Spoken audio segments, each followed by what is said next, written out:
Hello नमस्कार सखींनो, उज्ज्वलाच kitchen कट्ट्यामध्ये आपलं सर्वांचं स्वागत। हे पहा, आज आहे ना आपण आता पितृपक्ष पंधरवडा चालू आहे, त्यासाठी मी तुम्हाला काही भाज्या पण दाखवलेल्या आहेत। आज आता मी पाटवडी दाखवणार आहे वेगळ्या पद्धतीने। आपण बेसन पीठ न हटता पाटवडी बनवणार आहोत, तर ती पहा मी कशी करणार आहे। तर एक मी छोटी वाटी बेसन पीठ घेतलेलं आहे, थोडीशी बघा कोथिंबीर चिरून घेतलेली आहे आणि चवीनुसार मीठ घालून घ्यायचे।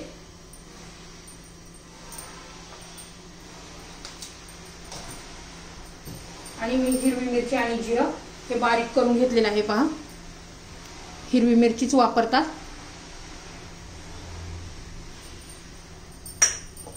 आता याच्यात पाणी घालून आपण हे व्यवस्थित मिक्स करून घेऊया। आपण असं हटताना या पद्धतीने करणार आहोत, म्हणजे अजिबात अशा गाठी होत नाहीयेत, नाहीतर मग खूप गाठी होण्याची शक्यता असते। छान अशी या पद्धतीने आपण पाटवडी करणार आहोत। पितराला पाटवडी हे लागतेच।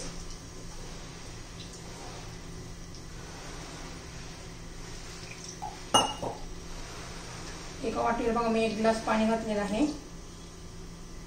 आणि पटकन पण होते आणि अजिबात गाठ तयार होत नाही, गाठी तयार होत नाहीत आपल्या पाटवडीला। व्यवस्थित फक्त मिक्स करून घ्यायची आहे आपले बेसन पीठ। मीठ कोथिंबीर घालून आपण हे पीठ चांगलं व्यवस्थित मिक्स करून घेतलेलं आहे।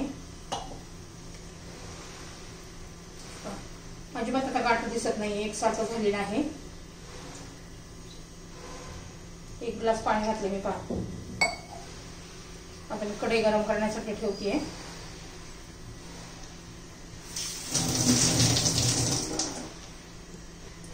तर हे पहा, कढई गरम झालेली आहे, त्यात तेल पण घालून झालेलं आहे आपलं।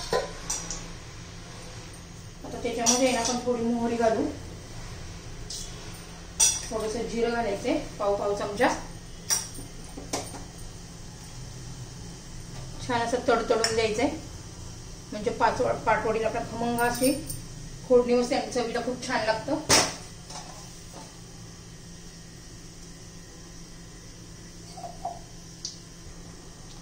हे पहा, जिरं मोहरी आपली चांगली तडतडलेली आहे। थोडीशी हळद घालायची आहे चवीनुसार। हिरवी मिरची आपण बारीक करून घेतलेली आहे ती घालायची आहे।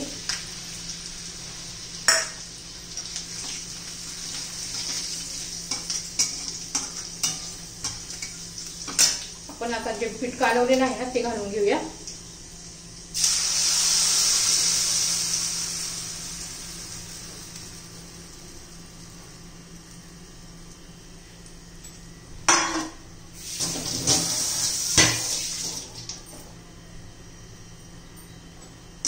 व्यवस्थित मिक्स करूया।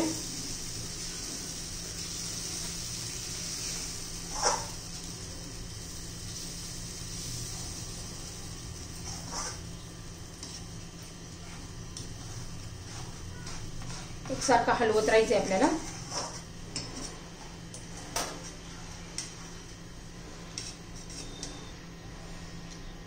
हे पहा, छान असं बघा घट्ट होत चाललेलं आहे। आपण याच्यावर आता झाकण ठेवूया, कमीत कमी 10 मिनिटं तरी मंद गॅसवर आपण हे बेसन शिजून घेणार आहोत। अधून मधून हलवत राहायचे।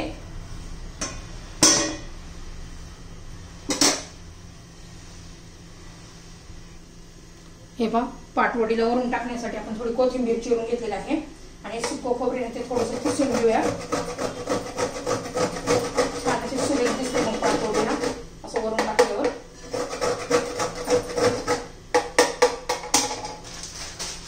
खोबरं आणि कोथिंबीर आपण बारीक चिरून घेतलेलं आहे।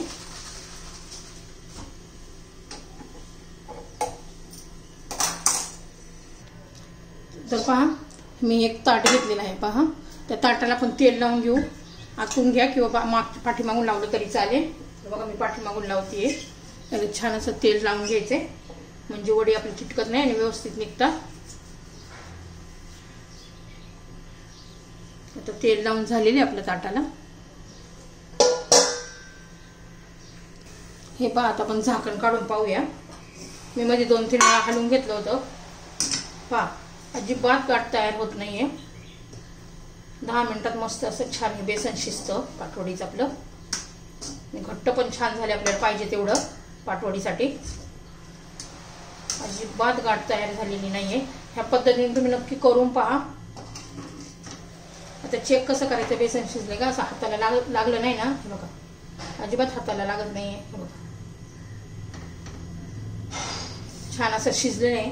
आता आपण ज्या ताटाला तेल लावून घेतले ना त्यावर घालून घेऊया. आता हे आपण तेल लावून घेतलं ताटाला घालून घेऊया.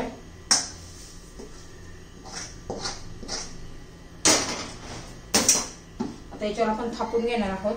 गरम असताना थापायचं, पाण्यात हात लावून असं मस्त थापून घ्यायचे ताटावर. प्लेटमध्ये बघा मी पाणी घेतलेले, मस्त असं थापून घ्यायचंय एकसारखं. खूप जाड पण नाही करायचे, खूप गरम असतं त्यामुळे व्यवस्थित काळजीपूर्वक थापायचे.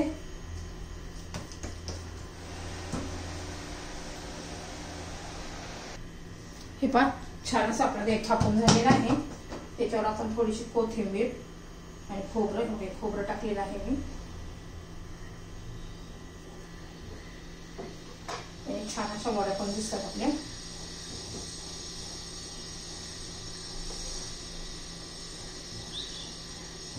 आणि हे पण असं दाबून घ्यायचं म्हणजे छान चिटकून बसतं त्याला. त्या पद्धतीने केलं ना गाठ व्हायची अजिबात शक्यता नाहीये. आता हे आपण या 5 ते 6 मिनिटं थंड होऊन देऊ.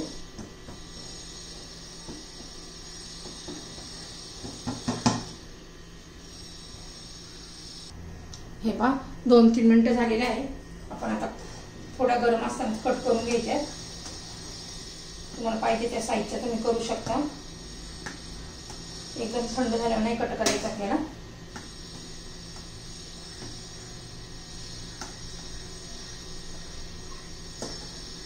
हे पहा आता आडव्या कापून झालेल्या आहेत. आता उभ्या पण आपण करून घेऊया.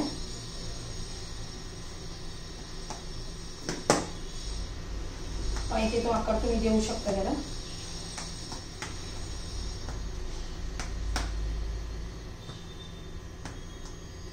अजून 1-2 मिनिटं ठेवूया. हे पहा तुम्हाला मी एखादी काढून दाखवते. बघा किती छान अशी दिसते बघा. हे पहा आपल्या वड्या तयार झालेल्या आहेत. एकदम मस्त आणि टेस्टी लागतात. तर नक्की अशी पाटवडीची रेसिपी करून बघा. आता हे पित्तळ पाटा पण चालू आहे, ह्याच पद्धतीने करून बघा. हे बघा किती छान अशा आपल्याला पाटवड्या तयार झालेल्या आहेत. आवडलं तर लाईक, शेअर आणि सबस्क्राईब नक्की करा. सबस्क्राईब केलं म्हणजे तुम्हाला रोजचे माझे नवीन व्हिडिओ पाहायला मिळतील, नवीन रेसिपी पाहायला मिळतील. तर आपली पाटवडीची रेसिपी तयार. हे पहा, हे बघा किती छान सुंदर अशी ही आपली रेसिपी तयार झाली आहे.